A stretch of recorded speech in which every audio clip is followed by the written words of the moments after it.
Dissolution à répétition, promotion douteuse, condamnation financière. Pendant que les élites politiques jouent avec nos institutions et nos impôts, qui paye la facture?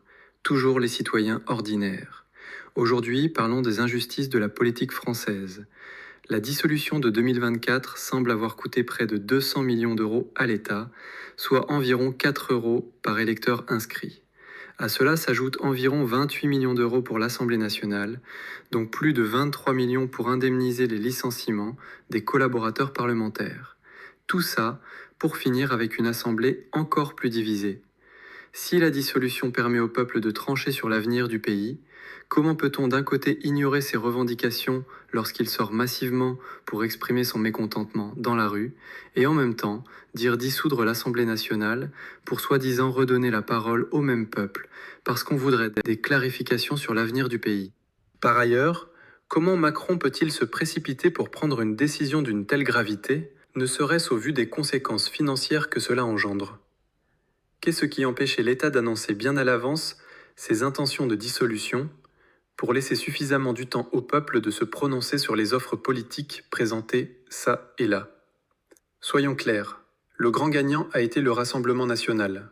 Grâce à cette dissolution, le RN a touché 8,3 millions d'euros de plus par an, soit près de 40 millions sur une législature.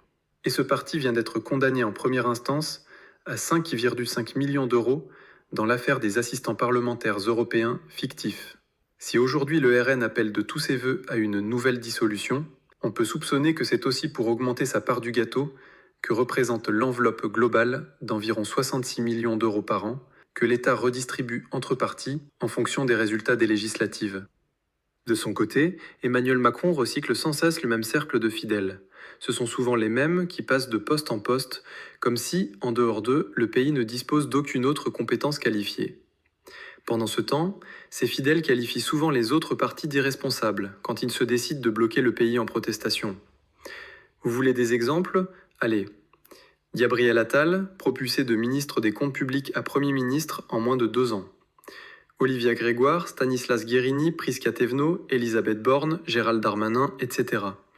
Des promotions qui ressemblent moins à des choix de compétences qu'à une stratégie de carrière.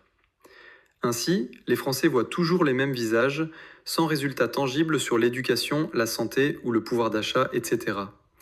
Et chose curieuse, ils nous annoncent même aujourd'hui que le pays est à 2 doigts d'être en faillite, sans remettre en question ses pratiques peu républicaines.